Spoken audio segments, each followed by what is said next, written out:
उनको कांग्रेस पार्टी को भी जो है एक अच्छे बैट्समैन की तलाश है।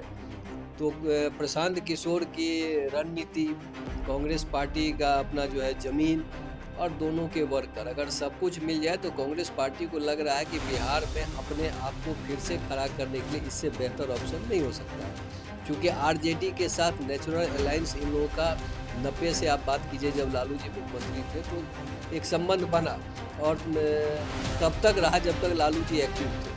तेजस्वी जी के आने के बाद जो है भले साथ बैठ के इन्होंने लंच डिनर खाया हो, चुनाव भी लड़ा हो, लेकिन मन नहीं मिल रहा है। और अभी जो रिजल्ट आया है, दोनों एक दूसरे के खिलाफ जो है ऑफिशियली बड़े नेता कुछ बोल नहीं रहे, लेकिन दोनों के अंदर जो है जो रिव्यू आई उसमें एक दूसरे पर अविश्वास की तस्वीर बनी हुई है। और कांग्रेस पार्टी को ऐसा लग रहा है कि अब आरजेडी हमको उस तरीके से सपोर्ट नहीं करेगा, तो हम क्यों ना ऐसा करें कि अब हम अलग राह पकड़ लें, अपनी ज़मीन तैयार कर लें। नमस्कार, आप देख रहे हैं 4 PM और मैं हूं अभिषेक मिश्रा। बिहार विधानसभा चुनाव नतीजों के बाद प्रशांत किशोर का वो बंगला, हालांकि वो बंगला प्रशांत किशोर का नहीं है, शेखपुरा हाउस, पटना का शेखपुरा हाउस, जहां पूरे चुनाव के दौरान चर्चा में रहा, बिहार की राजनीति के केंद्र में एक वो बंगला भी रहा। प्रशांत किशोर का ऑफिस, प्रशांत किशोर उसी बंगले में रहते भी रहे, पूर्व सांसद उदय सिंह के बंगले में। और शेखपुरा हाउस में ताला लगने की खबर आई कि शेखपुरा हाउस में ताला बंद है। अब ढूंढा जाने लगा कि प्रशांत किशोर कहाँ है भाई। तो प्रशांत किशोर चुनाव के बाद दिल्ली गए और दिल्ली के बाद वापस पटना लौट आए हैं।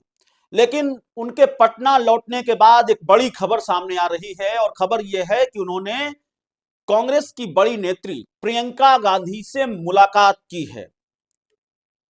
सवाल यह है, और प्रियंका गांधी से मुलाकात की खबरों को कांग्रेस के नेता खारिज भी नहीं कर रहे हैं, तो जाहिर तौर पर प्रशांत किशोर और प्रियंका गांधी की मुलाकात हुई है, यह मानकर चला जाना चाहिए, चला जा सकता है।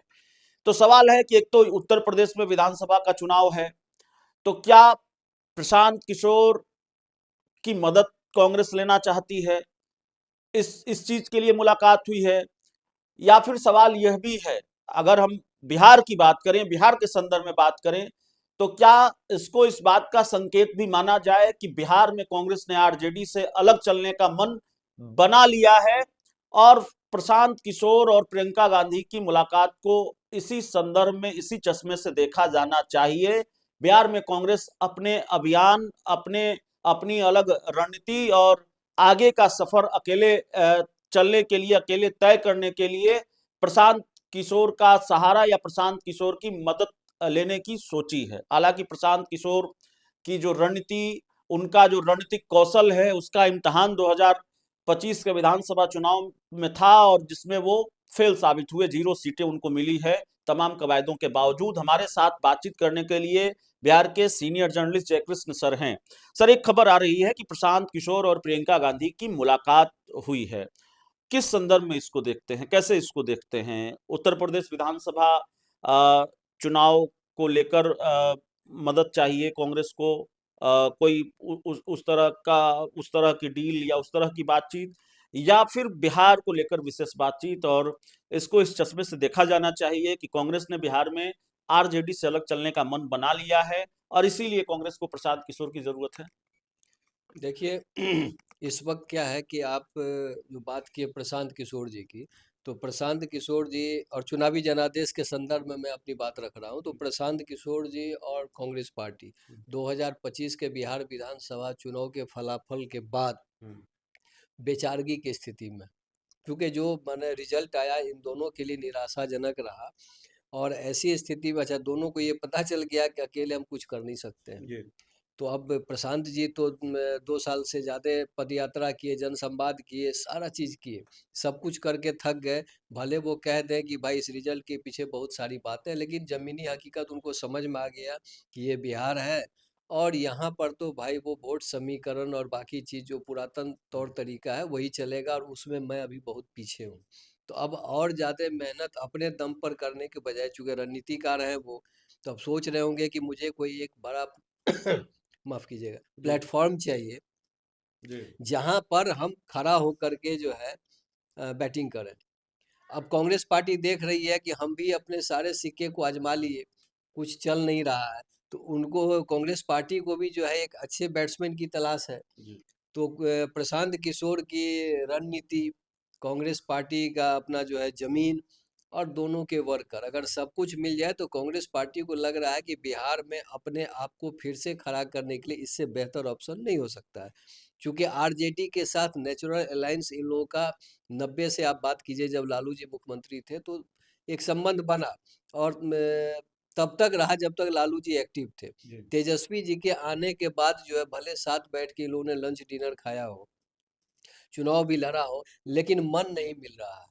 और अभी जो रिजल्ट आया है, दोनों एक दूसरे के खिलाफ जो है ऑफिशियली बड़े नेता कुछ बोल नहीं रहे हैं, लेकिन दोनों में के अंदर जो है जो रिव्यू आई उसमें एक दूसरे पर अविश्वास की तस्वीर बनी हुई है। और कांग्रेस पार्टी को ऐसा लग रहा है कि अब आरजेडी हमको उस तरीके से सपोर्ट नहीं करेगा, तो हम क्यों ना ऐसा करें कि अब हम अलग राह पकड़ लें, अपनी जमीन तैयार कर लें। जी, क्योंकि वोटर अधिकार यात्रा और बाकी कई गतिविधियों के जरिए कांग्रेस पार्टी ने इतना तो किया कि गांव-गांव में अपने कार्यकर्ताओं को जगा दिया। लेकिन अब रिजल्ट खराब हो गया, तो अब वो जगे हुए कार्यकर्ता को ऐसे ही आप छोड़ दीजिएगा तो वो भी बेकार है। बैटरी अभी चार्ज है, तो बैटरी चार्ज है तो इसका सही दिशा में सही उपयोग कैसे किया जाए, इसके लिए कांग्रेस पार्टी को प्रशांत किशोर की याद आई होगी। इससे पहले भी आप देख लीजिए कि एक बार खुद प्रशांत जी ने कहा कि भाई कांग्रेस पार्टी के लिए मैं रणनीति बनाया, लेकिन मेरी बात बनी नहीं तो मैं छोड़ दिया बीच में। जी, तो लोगों ने यहाँ तक कहा कि राहुल गांधी जी की भारत जोड़ो यात्रा जो है वो दरअसल प्रशांत किशोर जी के ही कंसेप्ट पर आधारित थी। जी, तो खैर अब वो कह रहे हैं, मैं दावा नहीं कर सकता। तो ये संभावना बन सकती है। अब रही बात कि बिहार में तो अभी कोई चुनाव है नहीं, हुँ, तो प्रशांत जी इतना ही करेंगे कि कांग्रेस को खड़ा करने में मदद कर सकते हैं। चूँकि उन्होंने भी अपनी रिपोर्ट में जो है जिस समय में वो जुड़े थे, ये कह दिया था कि भाई बिहार में जो नेता हैं, वो पार्टी को खड़ा करने से ज़्यादा खुद को खड़ा करने में लगे रहते हैं और अपने विरोधियों को गिराने में लगे रहते हैं। तो कोई खड़ा होगा, कोई एक दूसरे को गिराएगा, तो इससे तो संगठन और पार्टी कमज़ोर होगी और कार्यकर्ता जो हैं वो हतोत्साहित हो जाएँगे, तो पार्टी आगे बढ़ेगी नहीं। तो एक सिस्टम से आपको काम करना होगा। तो इसलिए मुझे लगता है कि कांग्रेस पार्टी इनको आरजेडी की तरफ से आज एक बयान भी आया है। दरअसल कांग्रेस की रैली हुई एसआईआर को लेकर दिल्ली में महारैली हुई। आरजेडी के प्रवक्ता हैं मृत्युंजय तिवारी, उन्होंने कहा कि एक दिन की रैली, एक दिन के प्रदर्शन से क्या होगा? इसमें तो निर्णायक लड़ाई लड़ी जानी चाहिए। विधायकों को, विपक्ष के विधायकों और सांसदों को इस्तीफा दे देना चाहिए। तो कांग्रेस की रैली पर आरजेडी सवाल उठा रही है। अव्वल तो सवाल यही है कि रैली इंडिया गठबंधन की होनी चाहिए थी, कांग्रेस की रैली हुई और इंडिया गठबंधन का कोई दूसरा दल उसमें शामिल नहीं हुआ, फिर आरजेडी ने सवाल उठाए हैं। क्या वाकई चुनाव में हार के बाद अ, अगर ठीक शब्द इस्तेमाल करें तो आरजेडी अ, गठबंधन के सहयोगी दलों में थोड़ी मतलब गठबंधन के सहयोगी दलों ने उनसे उससे थोड़ी दूरी बना ली है, कांग्रेस और आरजेडी के बीच कम से कम ज्यादा दूरी बढ़ गई है। देखिए, विश्वसनीयता में तो कमी आई है, और सिर्फ आप कांग्रेस ही क्या, आप वामपंथी दलों को भी ले लीजिए, उनके कई नेताओं ने जिस तरीके से अपनी बात रखी, वो माले के हैं महबूब आलम हम्म, साहब, उन्होंने तो नाम लिया। हम्म। तो सवाल उठता है कि महबूब आपके आलम से हमारी बातचीत हुई थी, हमने इंटरव्यू किया था, हाँ, उन्होंने कहा कि संजय यादव भी जिम्मेवार हैं, मुकेश सहनी भी जिम्मेवार है, तेजस्वी यादव भी जिम्मेवार है। बिल्कुल। अच्छा, जब सीट शेयरिंग की बात होनी चाहिए, चुनाव की घोषणा हो गई हम्म, और राहुल गांधी जी और चुनाव से पहले एक्टिव थे, तो राहुल गांधी जी और तेजस्वी यादव की मुलाकात क्यों नहीं हो पा रही थी? जी, तेजस्वी यादव जी दिल्ली भी गए, तभी मुलाकात नहीं हुई। तो जब इस तरीके से एक दूसरे के प्रति व्यवहार रहेगा, तो भरोसा कम होगा, और भरोसा कम होगा तो इस वक्त दोनों एक दूसरे के प्रति खिंचे हुए हैं, ऐसी चर्चा है। हम्म, अब वैसी स्थिति में आरजेडी को ऐसा लग, हालांकि वो कांग्रेस पार्टी की रैली थी, उसमें इंडिया गठबंधन के कोई घटक दल शामिल नहीं थे, लेकिन आरजेडी को लग रहा है कि कुछ न कुछ तो कहा जाए, तो कांग्रेस भी पलटवार कर सकती है कि आपके पार्टी की ओर से भी कई कार्यक्रम हुए जिसमें कांग्रेस इन्वाइटेड नहीं थी। जी, तो इसलिए मुझे नहीं लगता है कि इस पर कोई बहुत गंभीर टिप्पणी करने की जरूरत है, चूंकि वोटर अधिकार यात्रा तो इन लोगों ने यहाँ पर कर ही दिया था, और जी, बिहार में तो कोई चुनाव नहीं है, जी, तो इसलिए वो दिल्ली से करके पूरे देश में मैसेज देना चाह रहे होगी कांग्रेस पार्टी।